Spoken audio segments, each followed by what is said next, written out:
के महल, मेरे सपनों के नगर, पी लिया जिनके लिए मैंने जीवन का जहर। आज मैं ढूंढूं कहाँ खो गए जान किधर, आज मैं ढूंढूं कहाँ खो गए जान किधर। बीते हुए दिन वो खाए प्यारे पल छिन, कोई लौटा दे मेरे बीते हुए दिन, कोई लौटा दे मेरे बीते हुए दिन। Namaskar. Today we are here to talk about the historic one and only number 1 Prayag Street. And Shantanu, or rather Shondeep, to the people who are connected to this historic house, is going to take us through this historical bungalow. So, Shondeep, to begin with our talk today, what triggered you to make a YouTube on this particular house? As you know, and all the viewers, the family Prayag Street who are watching, Prayag Street, the bungalow, number 1 Prayag Street, has been very close to my heart ever since my birth. Yeah. So I was thinking of writing a book, which for some reasons didn't happen.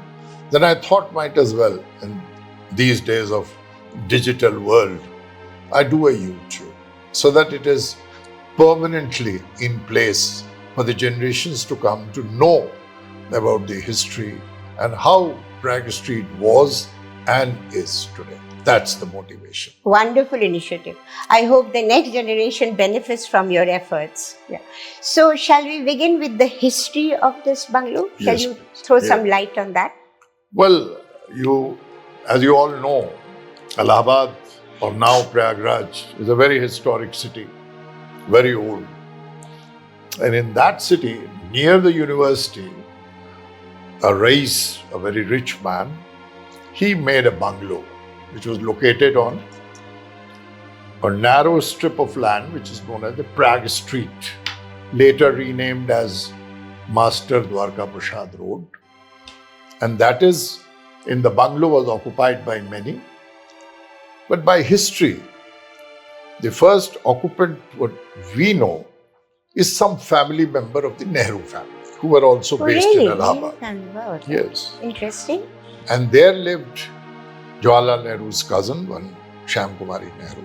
Acha. Okay. And it's all recorded history. And very recently, a novel has also come out, Maya, the love story, where it is said that many suitors used to come in Prayag Street, so it made it much more colorful.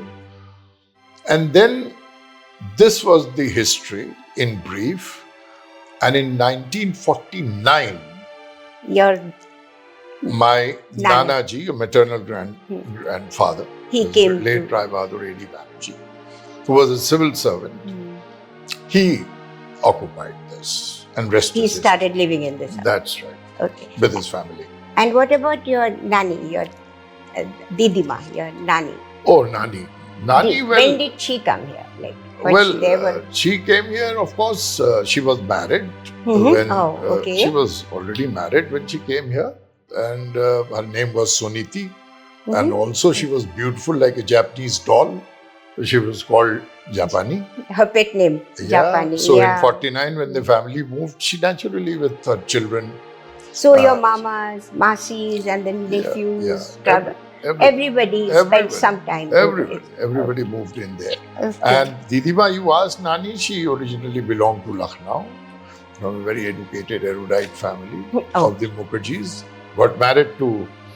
She's from Lucknow? She's from Lucknow. A.D. Banerjee, who was a civil servant, a well-known a writer. He wrote many books, as you know, in Hindi. Yeah. Kishkinda Khan, yes. Short stories and everything. Galpamala, they used to be regularly published. So that is how the family came into being there. I've heard that your parents, my parents-in-law, they got married in that house. Absolutely. Can you tell us some interesting tidbits about that, which you have heard from your relatives, because you were not born there, not then. About the marriage? Yeah, I mean something that... Definitely. What happened during the ceremony? Yeah. How was it held? My father, late Sri Shailendranath Mukherjee, was born 1914. Yeah. And my mother, Jutika Mukherjee, got married in this bungalow, number 1 Prayag Street, in the month of November in 1949. And I'm told there are pictures also. It was a very grand event. The card itself was a class, and it was ahead of the times then. Yes, yeah. And the card says that after the marriage, there was light music. Those And days. Those days, in 49, light music. And you know, in a Bengali family, there's not much heard about this kind of entertainment, Yeah. this kind of No. sort of regal affair. So it was a big thing. And the card went in the name of my Nana's younger brother, Major N.D. Banerjee, who was in the Army. British Indian Army. Yes, he Yeah. was a doctor. He also fought in the war. That's right. Right? He was there. He saw action in North Africa. So the marriage, I have photos, was a grand event. Swiss cottages were put up those days. Swiss cottages. For the guests. Yeah, for the guests. That was And really many lavish. relations came from both the sides. They stayed there overnight. Grand. And I've got photos by mamas then, all young. They are warming up to their jijaji, that is my father. It was a big affair, in short. So, why are you so emotionally attached to this house? Is there any big secret that you want to share with us here? There's no secret, in fact. You know, I was born there, Okay. in this house. You came I was into this born. world. Those days, yeah. Those days, you know, rushing to the hospital after labor pain and all was not so prevalent in both the houses. So, for maternity, my mother came here and I was delivered here. And I still remember the name Of the Dai. of the Dai. Yeah. Her name was Amiran Bai. And Amiran Bai was given for midwifery Services, yeah. by late civil surgeon, Captain K.D. Mukherjee, who's one of the daughters who's married to my mama. Then not married, of course. They were friends Yeah. with my Okay. nana. So Amiran Bai did all the job of a midwife and I was born there. Okay. So from that moment, the attachment began. Began. And though I lived in a separate house, my father's house, but I was a regular visit to Prayag Street. It was absolutely entrenched in my heart. I would come spend more time here on my holidays. Then those days there was no concept of weekdays or weekends. Any But I day, would huh? come there. Spend time. Absolutely spoiled. And I was the eldest grandchild also of the family. So I was much pampered by the mashis and mamas. So that is the reason. So, we talked about the people who lived in this house, and also there must have been a huge retinue of helpers. So, shall we talk about them, without whom this huge establishment was not possible to run on smooth wheels? Who were those people? Sure. And even I was fortunate to have met those helping hands there, the whole retinue. Yeah, We never addressed them as the servant quarters or something. I've heard their names, but I Yeah, don't know. but there was a huge row of rooms where lived. So one was Ram Nivas or Pahalwan. He was a wrestler by profession. And a number of cows were maintained there. He did the milking, looking after the cows and all. So Ram Nivas was one. It was the mainstay. Then there was Malin.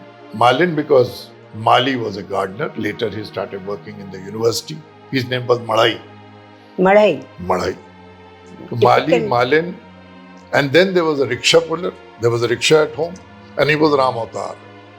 Permanently stationed. Yeah. Permanently stationed. Permanently stationed. Ram Avatar, Ram Nivas, Mali, Malin. And later came, of course, Mathan.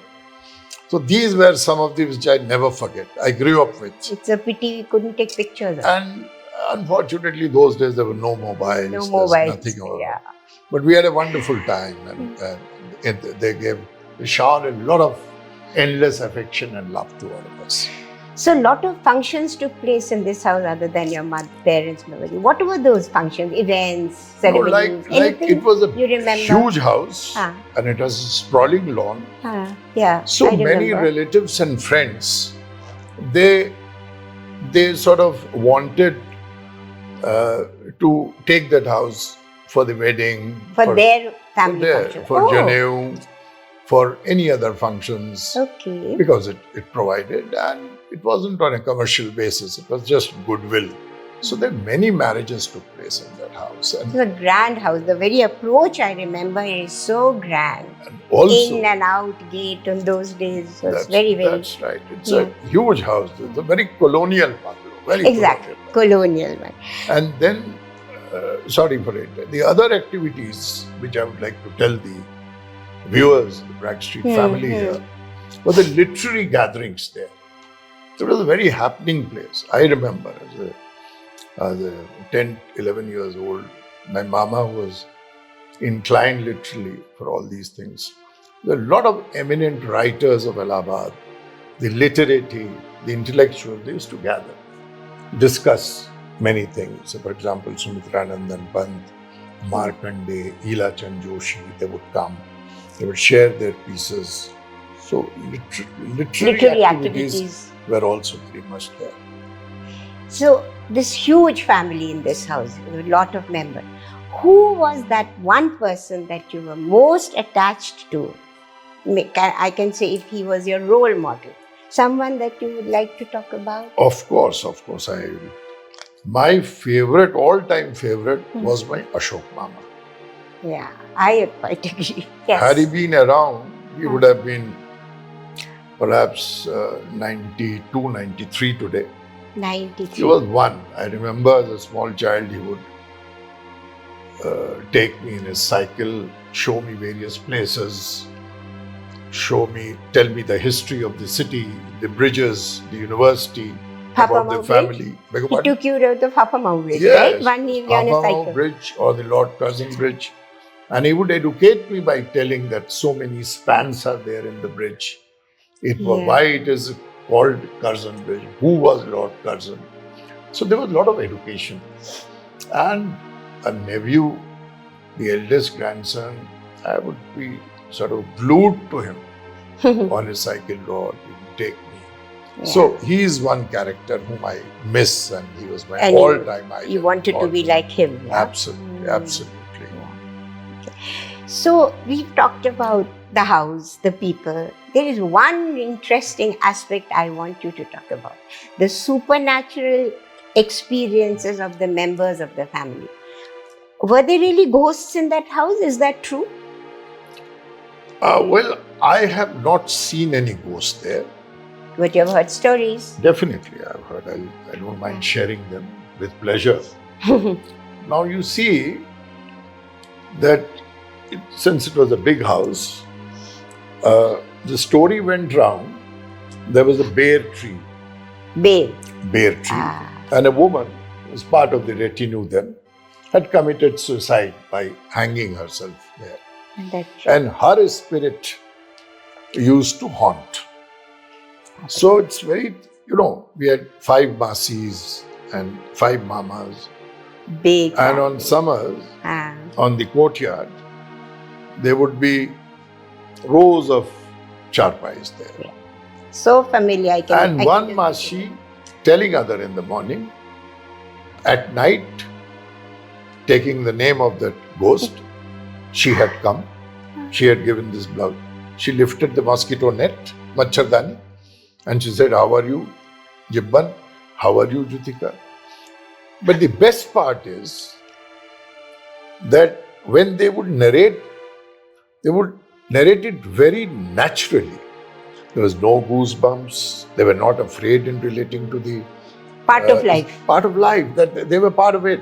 So I told my mother that, is it true? Then she would recount some story of Fatehgarh. There was also them. So definitely I've heard. All these old houses. I have felt at night there were a lot of trees there. And when there was breeze, trees would make a lot of noise, and I would always think that here comes the spirit from the tree where she had committed suicide. But I didn't see anything. But it was believed, largely believed. That was there. So, anything about the house that makes you sad today? Some thoughts on that. Well, sad definitely. It was, for me, it was not just a brick and mortar, or it was a building or an architecture. It was a soul. And not only because I was born there, I spent so much of time there and received so much of attention and love that after the house was demolished, I felt extremely sad. I'm still sad about it. It's demolished today. Nothing stands there at all. A little portion, the yellow bricks can be seen if you make some effort. So I miss that very much, the oldest thing there. And of course, all those who had lived there, they had passed away. Yeah.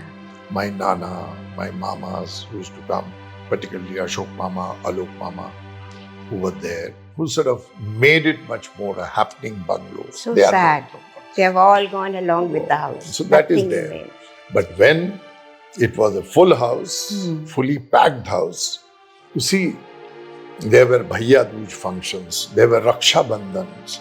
All the brothers will descend there. And a lot of khana pina, a lot of cooks, my mother, the other sisters.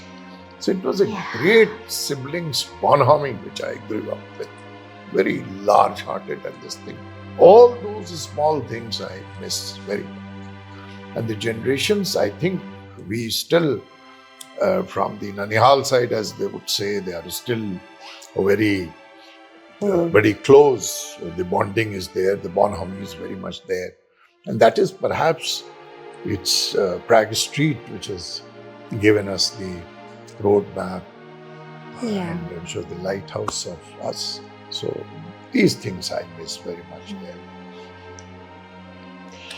So my memory of Prayag Street when I was a newly married member of the family, and when I walked into the house, I felt myself being embraced with love by every member of the family. And coming from a nuclear family, myself and my brother, that's all, only two people. So when I walked into this house and the dynamism of this house, the dynamism of the people in the house, it was so exhilarating. I mean, I didn't experience that kind of excitement being part of the family. So I always feel I'm blessed to be belonging to this family, this house. I was fortunate to see the house in its full glory. I remember the house very well. Been married now for 47 years. I've seen that house so well. So today we end on the note that the house doesn't exist anymore. Sorry to stop you. I thought you would discuss kitchen also. Oh yeah, no. Didima's kitchen. Didima's kitchen. Yeah. Okay, tell us about that. Yeah. Well, the food habits and the kitchen was very vibrant. You know, in the afternoon, the summer afternoon, my Nani Didima would sit down and everybody would be around her and she would cut fruits, give them tea. Tea. Sitting on the floor, we all have tea. Morning breakfast, the kitchen was far away. We'll go there. One standard menu. Puri and aloo bhaja or the potato fries. French fries. French fries. Daily standard. Okay. And one more thing. This doesn't go out to be easily for everybody. Was the meat safe in the kitchen? There was a jali ka almari where khana pina would Fridge be to kept. khane. No fridge at all. No. Very simple living and I think they would come, take out whatever you want to eat and go there. Yeah. The cousins would come. It was never. And like she said that she came for the first time and she was welcomed with open arms, so much of dynasty. And everything was there. One of my sisters-in-law visited. So how they described Prayag Street there? They said that even their first visit to that house, they would feel that they know the family since ages, and this house was not alien to them. This was the warmth, and that was the spirit of Prayag Street. Yeah. So I thought that I should add. Good, yeah. No. So for me also, the house is just not just made out of brick and mortar, but it had a vibrant soul. And that soul touched my heart from the very first day that I became a member of this family. So today, on that note, that memories live on, though the house doesn't exist anymore, but the memories remain with us fresh. So we'll end this conversation today. Thank you so much, Shondeep, for taking us across this historic bungalow. And thank you and namaskar. Thank you for listening. Bye-bye.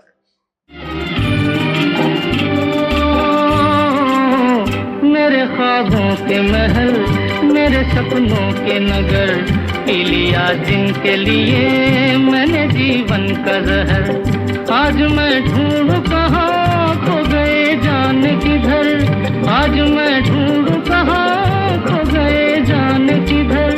बीते हुए दिन वो खाए प्यारे पल छिन, कोई लौटा दे मेरे बीते हुए दिन, कोई लौटा दे मेरे बीते हुए दिन।